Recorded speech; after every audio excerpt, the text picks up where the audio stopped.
কিছু বলা যায় আর কঠিন করে বলছে। আল্লাহ বলছেন সেই বিচারের মাঠে কোন অপরাধী জিন এবং মানুষকে তার অপরাধ সম্পর্কে জিজ্ঞেস করার উদ্দেশ্য হয় না, কোন জিজ্ঞেস করবো। আল্লাহ বলছেন ও মানুষ এবং জিন তোমরা তোমাদের রবের কোন কোন নিয়ামত প্রশংসা করেছে। এরপরে যে আয়াতটি বলছে আল্লাহ বলেন যে আপনার আমার প্রশ্ন যে অপরাধীকে কেন জিজ্ঞেস করবে না, অপরাধীকে একটু জিজ্ঞেস করে তো ভালো হইত যে না আমি কি অপরাধ করছি, আল্লাহ একটু জিজ্ঞেস করুন, আল্লাহর সাথে একটু কথা বলুন। কেন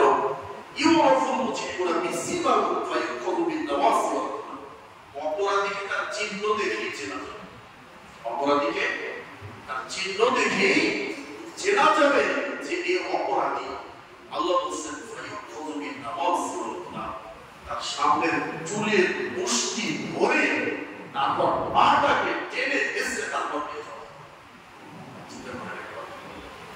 আমি যদি সেই অপরাধীদের অন্তর্ভুক্ত হয়ে যাই, চুলের মুষ্টি ধরে দেওয়া একটা অপমান নয়।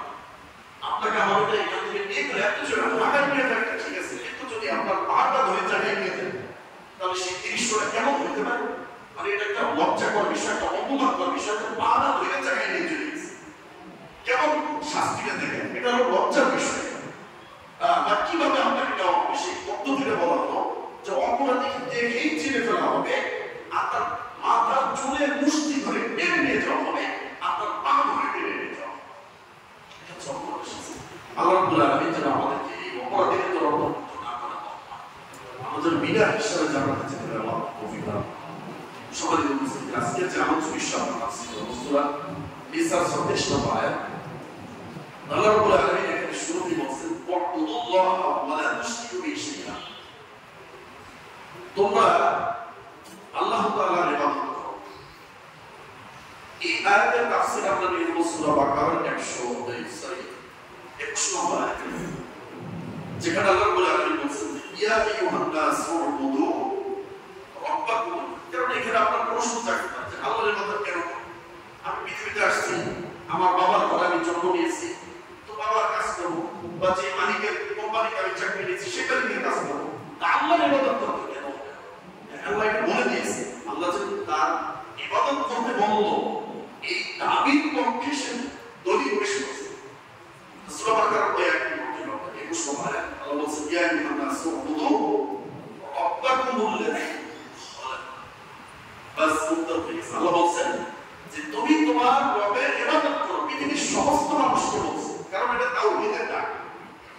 সারা পৃথিবীর মানুষ, হিন্দু, মুসলিম, বৌদ্ধ, খ্রিস্টান, ইহুদি, নাসারা সবাইকে বলা হয়েছে ইয়া আইয়ুহান নাস উবুদু রাব্বাকুমুল্লাযী খালাকাকুম। কারণ হিন্দুকেও আল্লাহ বানাইছে, মুসলিমকেও আল্লাহ বানাইছে। এজন্য কেউ যদি আল্লাহকে না বলতে পারে যে আল্লাহ আমাদের প্রতি বেইনসাফি করেছে, এজন্য আল্লাহ সবাইকে বলছে তোমরা তোমার রবের তাওহীদের ডাক, আম ডাক, ব্যাপকভাবে সবাই বলছে। আবার সূরাতুল হাজ বলবেন আপনি ৭৭ নম্বর আয়াতে আল্লাহ এখানে বলছে ইয়া আইয়ুহাল্লাযীনা আমানু, আর আমানুর কারণ ওয়াসজুদু ওয়া'বুদু রাব্বাকুম। ওখানে আল্লাহ বলছে এই বান্দারা তোমরা রুকু করো, সিজদা করো, এরপর বলছে তোমরা তোমাদের রবের ইবাদত করো, কল্যাণকর কাজ করো, লাআল্লাকুম তুফলিহুন, তাহলে সম্ভাবনা আছে যে তোমরা জান্নাতে যাবে, জান্নাতে আশা করতে পারবে। ওখানে আবার শেষে দিয়েছে, কারণ একজন মুমিন, একজন ঈমানদারের প্রথম স্বীকৃতি তাওহীদ, একত্ববাদ। পৃথিবীর সব প্রভুকে অস্বীকার করে একমাত্র আল্লাহকে স্বীকার করে যে আল্লাহ এক, অদ্বিতীয়। পৃথিবীর বুকে সত্যিকার অর্থে আর কোনো দ্বিধা নেই। এজন্য ইবাদত জবে কার। এখন আপনি বলবেন যে যারা এই যে নামাজ পড়ে আর যারা পড়ে না, যারা সুদ ঘুষ খায়, যারা খায় না, যারা বিড়ি সিগারেট জর্দা গোলতাবাগের সাথে সম্পৃক্ত রয়েছে, মন্ত্র গাজার সাথে, এরা আর যারা এটা করে না, তো এটা কিভাবে চলতেছে আমরা বুঝতে পারলাম। তো প্রত্যেকটা মানুষ যারা আপনারা নামাজ পড়তেছে, প্রতিটা মানুষের দেখা দিতে বলছে পাপ, তারপর বলছে কি দেখি, যেমন প্রত্যেকটা শব্দের বিপরীত শব্দ জান্নাত জাহান্নাম, তারপর আপনার কি আলো বাতাস, মানে এরকম করে বিপরীত শব্দ। তো আল্লাহ রাব্বুল আলামিন যেটা বলছেন যে একজন মানুষ হয় তো তার রবের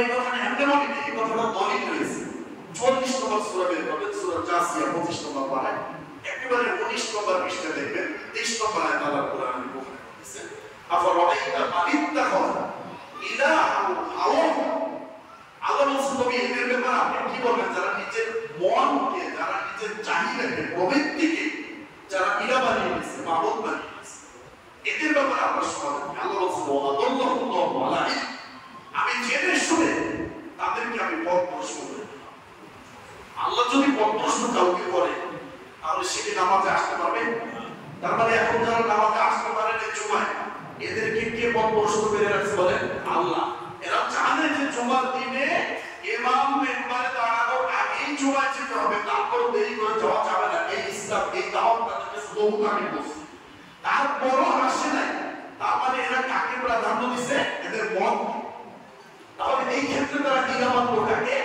তাদের মন একজনের বিড়ি খাওয়া ছাড়লে ছাড়তে পারে না অথচ বিড়ি খাওয়া ছাড়লে বাঁচবো না মরেই যাবে বিড়ি খাওয়া ছাড়লে মরে যাবে বিড়ি কেন খায় বলছে টেনশন দূর করার জন্য অনেক ডিপ্রেশন হয়েছে আচ্ছা বলে টেনশন দূর করার মালিক কে আল্লাহ তাহলে বিড়ি খাওয়ার জন্য সে শিরক করতেছে সে বলতেছে যে আমার টেনশন দূর করে কিসে বিড়ি বিড়ি খেতে টেনশন দূর করার ক্ষমতা আছে বলে তাহলে এই ক্ষেত্রে সে রক মারতেছে কাকে একটা বিড়ি চিন্তা করছে মানুষ আপনার বলে কেন শুধু আল্লাহরই ইবাদত করে বিড়িরও ইবাদত করে এবং বলছে বিড়ি খেলে আমার টেনশন দূর হয় তার মানে বিড়ি হলো এখন বলতেছে যে জুমায় যেতে হবে একটার সময় তার মানে জুমার ক্ষেত্রে রককে আর মন আর কনসুলস একটা চিনবে কারণ এই খুতবা তোমার শোনা করবে না তুমি তো খুতবা জানোই এই যে আল্লাহ বলছে যে তুমি জানো আদাল্লাহু আলা ইলম মানে আল্লাহ বলছেন ওই ব্যক্তি কোরআন সুন্নাহর সমস্ত জ্ঞান রাখে রাখার পরেও যদি তার নিজের কর্মচরে প্রবৃত্তিকে সে প্রাধান্য দেয়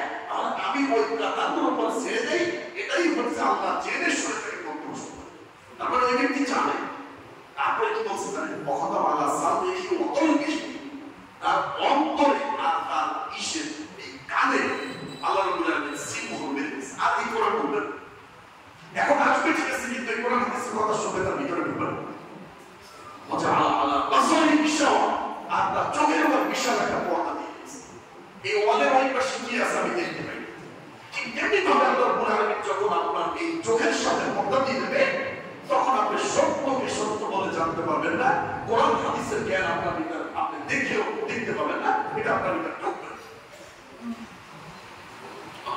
অনেক কঠিন তো বলছিলাম যে আল্লাহ রাব্বুল আলামিনের ইবাদত করা কেন আল্লাহ তোমাকে সৃষ্টি করেছে এখন আপনি একটা মালিকের কোম্পানিতে চাকরি নিয়েছেন এখন যেই মালিকের কোম্পানিতে চাকরি নিলেন আপনি যদি কাজ করেন অন্য মালিকের তাহলে সেই মালিক আপনাকে স্যালারি দেবে কেন আপনাদের নিয়োগ হয়েছে ওই কোম্পানিতে তো অন্য কোম্পানির যদি কাজ করেন তাহলে আপনাকে কেন মালিক দেবে তো দুনিয়ার মালিক তাদের নিজেদের কাজ নিজেদের স্বার্থে হাসিল করে আত্মকরা বের করবে আর আপনার আমার মালিক আপনার নিজের উপকারে নিজের অর্জন নিজের সফলতার জন্য কাজ করে গিয়ে ওই মালিক আপনাকে উল্টো বেতন দেবে সেটা হচ্ছে দুনিয়ার মালিক আপনার আমার মালিকের ভিতরে পার্থক্য বুঝতে পারছেন তারপরেও আমরা আমাদের মালিককে চিনতে পারলাম তো যেই আল্লাহ বললো যে আমি তোমাকে সৃষ্টি করেছি এর জন্য তুমি আমার ইবাদত করো আল্লাহ যদি শুধু বলতো যে বান্দা তুমি আমার ইবাদত করো শেষ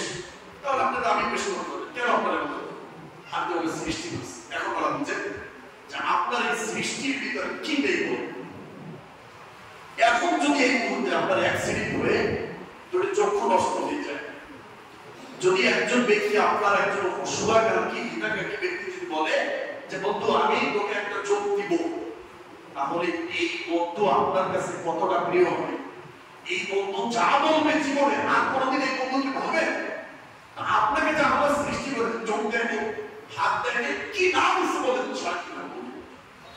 তো সেই আল্লাহ যদি বলে যে আমি তোমাকে সৃষ্টি করছি তার মানে সৃষ্টি শব্দটা তুমি শুধু বাংলা দেখো না যে সৃষ্টি করা এতটুকু দেখো না পুরো 3.5 হাত পড়িয়ে তুমি গবেষণা করে এটা হবে সৃষ্টি আমি কি না দিয়েছি তোমার একজন নেতা তোমার একজন চেয়ারম্যান মেম্বার যদি এক পর্যায়ে যে গম আর 2 কেজি তেল আর পচা আলু দিয়ে যদি তার পিছনে সারাদিন তুমি সময় নষ্ট করতে পারো আর যে মালিক তোমাকে এত বড় কারবারকে পৃথিবীতে পাঠিয়েছে সেই মালিকের জন্য তুমি 5 ওয়াক্ত তুমি নামাজের হাজিরা দিতে পারবে না। শুনে রাখো আল্লাহ কোরআনের মধ্যে বলছেন উলাইকাল্লাযিনা ইশতারাবু দালালাতা বিল হুদা ওয়াল আযাবা বিল মাগফিরাহ, যারা হেদায়েতের পরিবর্তে গোমরাহিকে ক্রয় করলো আর ক্ষমার পরিবর্তে যারা পথভ্রষ্টতাকে জাহান্নামের আযাবকে যারা ক্রয় করলো, আল্লাহ কি চমৎকার শব্দ ব্যবহার করেছেন, ফামা আসবারাহু আলান নার।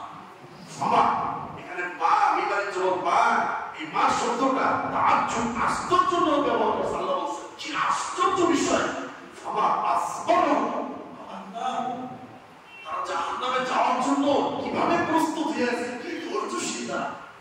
মানে এটা একটা ব্যাপক করে কথা বলা হয়েছে। বুঝলেন যে একজন বলছে যে সে সাইকেল চালাবে, সাইকেল চালাইব কিন্তু 2 পা নাই, ও বলতেছে আমি সাইকেল। তখন আপনি কি বলবেন, কত বড় পা এই নাই সাইকেল চালাই, মানে এটা একটু ব্যঙ্গ করবেন। আল্লাহ বলতেছে যে জাহান্নামকে আমি বানিয়েছি, আমি জানি যে জাহান্নাম কি। মানুষকে একটু বলছি যে দুনিয়াতে তোমরা যে আগুনটা জ্বালাও, জাহান্নামের আগুনের পাওয়ার 70, আর ওখান থেকে মাত্র 1 ভাগ পাওয়ার দুনিয়াতে দেওয়া হয়েছে। তাই যে পাওয়ার আপনাদের এই প্রশ্নটা এই কিতাব আছে, এর নাম কি? আল-কাতরাতের জন্য একটা এইখানে যে অবস্থা আল-কাতরা বা এটা যদি বাস করিয়ে যায়, তাহলে আমরা একটু বাস বলে একটা দেশ আছে, ওইখানে একটু চাইয়ে দেখবেন যে আল-কাতরা কিভাবে যাবে, যে কিয়ামতের দিন জাহান্নামে গেলে তার বিছানাটা হবে কি আল-কাতরার মতো পোশাক হবে, আগুনের পোশাক হবে, কিভাবে থাকবে সেই আগুনটা আরো 70 গুণ বাড়ানো হবে এই দুনিয়ার আগুন থেকে, আরো চোখ করা হবে। তারপরে জাহান্নামের আগুন কি 70 গুণ পাওয়ারের হবে। দুনিয়ার মাত্র 1% পাওয়ারই আমরা সহ্য করতে পারি। আল্লাহ রাব্বুল আলামিন ওই আগুন থেকে হেফাজত করবেন। আল্লাহ রাব্বুল আলামিন আশ্চর্যভাবে বলছেন, দুনিয়ার মানুষ তুমি যে আল্লাহর ইবাদত করো না, তুমি যে নামাজ পড়ো না, কোরআন পড়ো না, দান করো না, তাসবিহ দান করো না, কি আশ্চর্য। মানে তাহলে তুমি জাহান্নামের আগুন সহ্য করতে পারবে, এটা তুমি মেনে নিয়েছো? তুমি কি জাহান্নামের আগুন সহ্য করতে পারবে, তুমি এটা মেনে নিয়েছো? কত ধৈর্যশীল মানুষ। আল্লাহ বলতেছেন এরকম যে কত ধৈর্যশীল মানুষ, মানে আমার জাহান্নামের আগুন সে সহ্য করবে। আমি যে জাহান্নাম তৈরি করেছি আমি আল্লাহ, আমি তো জানি সেটাকে সহ্য করবে। অথচ আমি বলছি পরিবার ইনসান দাঈফা, মানুষকে আমি সৃষ্টি করেছি দুর্বল করে, আর মুমিনে কি জাহান্নামের আগুন সহ্য করবে? আল্লাহ কি বলছে আপনারা বুঝিলেন তো? বলছিলাম আল্লাহকুম বলছে আমি তোমাকে সৃষ্টি করছি এজন্য।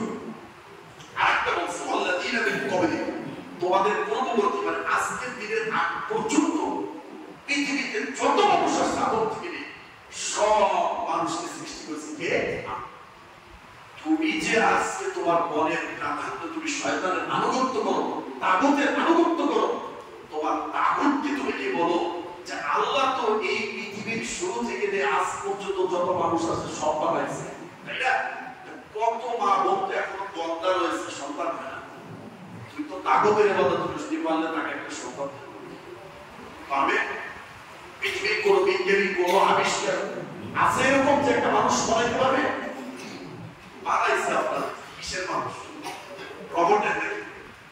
কি আশ্চর্যের বিষয়, এই মানুষ মানুষ তো আল্লাহর মতো সৃষ্টি কেউই করতে পারে না।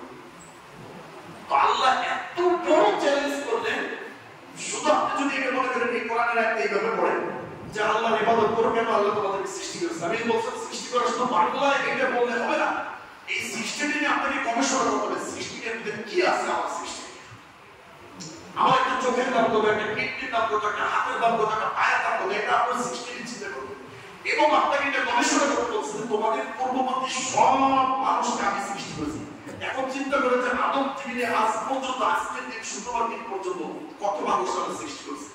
এখন এটা যদি আপনি বলেন যে তোমাদের পূর্ববর্তীদেরকে আল্লাহ সৃষ্টি করছে, এভাবে কোরআনের অনুবাদ করে আপনি শেষ করে দিতে হবে না।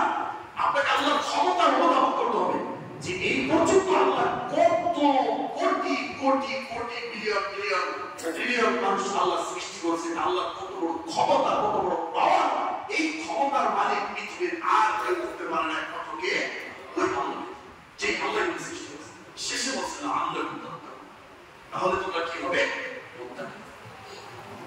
আল্লাহ বলছে বললে যেটা যারা মুত্তাকি তাদের বিচারের মাঠে সবচেয়ে বেশি উঁচু মর্যাদা হবে। সুবহানাল্লাহ।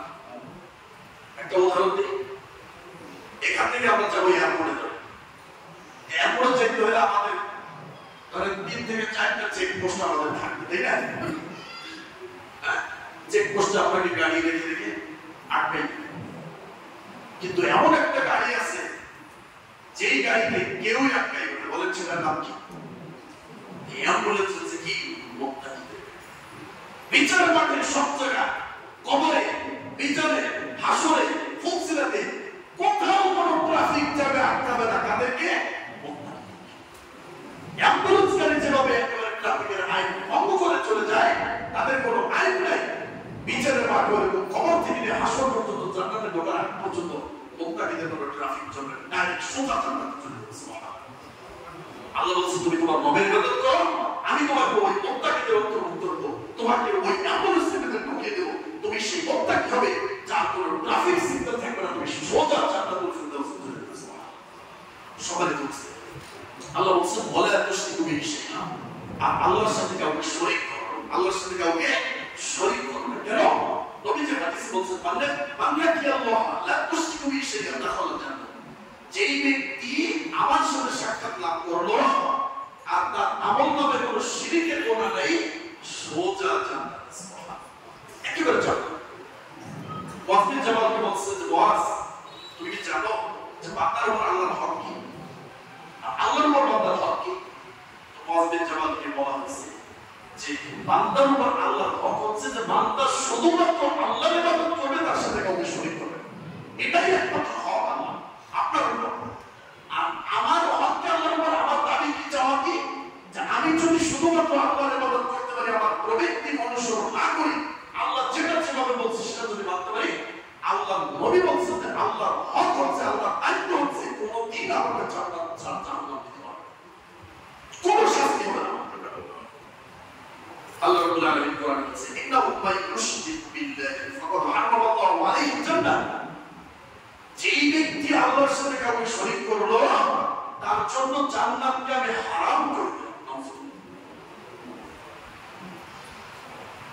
এখানে বড় একটা অনুষ্ঠান হলো, তো অনুষ্ঠানের একজন আমরা প্রধান অতিথি দেই না, সভাপতি দিই।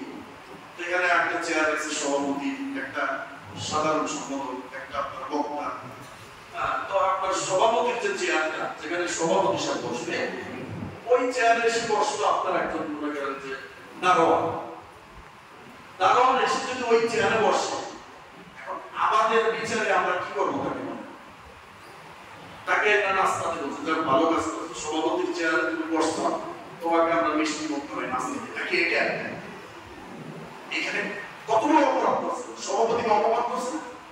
এই চেয়ারটা নির্দিষ্ট করে রাখা হয়েছে সভাপতি সাহেবের জন্য। সেই চেয়ারে যদি একজন দারোয়ান বসে, তাহলে সভাপতির কি মান সম্মান নষ্ট করে নেই? তাহলে শাস্তি কি হইব? বলে অপমান করে কোন অনুষ্ঠানে থাকার কোনো অধিকার আছে? অনুষ্ঠান থেকে বের করে। তেমনি ভাবে একটা ইবাদত পাওয়ার যোগ্য আল্লাহ, যে আল্লাহ বলেছেন ওমা খলাকতুল জিন্না ওয়াল ইনসা ইল্লা লিয়াবুদুন, মানুষ আর জিনকে সৃষ্টি করেছে শুধু আল্লাহর ইবাদত করতে, আর কোনো না। তারপরে ইবাদতের পরে নিজেকে চলবে হবে, এগুলো পরে বলা আছে। কিন্তু পৃথিবীতে শুধু মানুষ বলতে যে ইমানদার মুত্তাকি মুমিন মুসলিম যদি দাবি করে, তার কাছে আমারও দাবি কি শুধুমাত্র আমার ইবাদত।